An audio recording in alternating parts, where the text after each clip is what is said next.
এই নির্বাচনে যে ইঞ্জিনিয়ারিংগুলো হয়েছে সেগুলো কি আবার পুনরাবৃত্তি করতে আমরা দেব কি না?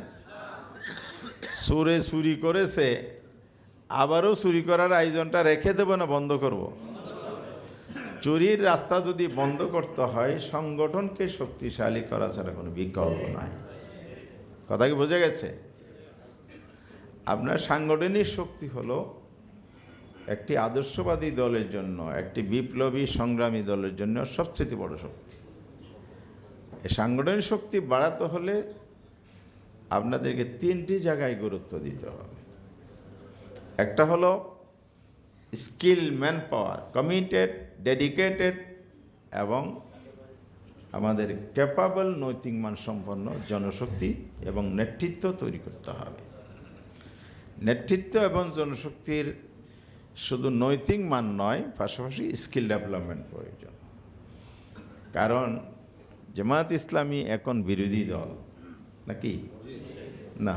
প্রধান বিরোধী দল। ইতিহাসের এই প্রথম জামায়াত ইসলামী প্রধান বিরোধী দল।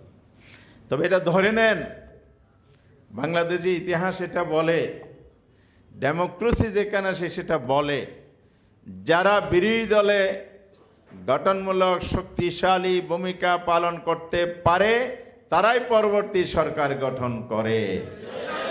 আগামী দিনে জামাত ইসলামী সরকার গঠন করবে ইনশাআল্লাহ।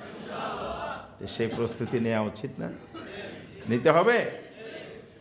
তাহলে আপনাকে তৃণমূলে সংগঠন শক্তিশালী করতে হবে, নেতৃত্বের মান বাড়াইতে হবে, ক্যাপাসিটি, ক্যাপাবিলিটি, কোয়ালিটি, স্কিল আমাদের হাই করতে হবে।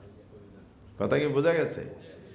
তাহলে আপনারা ফার্স্ট প্রায়োরিটি এটার উপর দিবেন। সংগঠন মজবুত করতে কি নেতৃত্বের মান, কর্মীর মানটা বাড়াবেন। সেকেন্ড থিং যেটা দরকার, জনমত গঠন। কি বললাম? জনমত গঠন। জনমত গঠন করতে হলে দাওয়াতি কাজ বাড়াতে হবে, সামাজিক কাজ বাড়াতে হবে। ক্লিয়ার হয়েছে কিনা? যেখানে মানুষের কষ্ট সেখানে আপনাকে উপস্থিত হতে হবে। কথা বোঝা যায় কিনা?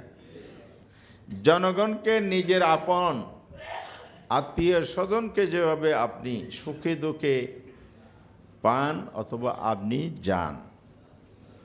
কথা কি বোঝা গেছে? আপনার মেয়ে বিয়ে দেন, তার ফ্যামিলিতে কোনো যদি অসুবিধা দেখা দেয় দৌড় মারেন কিনা? আমরা সবাই এটা করি কিনা? তাহলে আমার জনগণ আমার জন্য আপনজন হয়। যেখানেই মানুষের কষ্ট আমি দৌড়ে সেখানেই যাব। তাইলে এটা কিন্তু একটা ইবাদতের কাজ। এটা কি? এটাকে নিছক রাজনৈতিক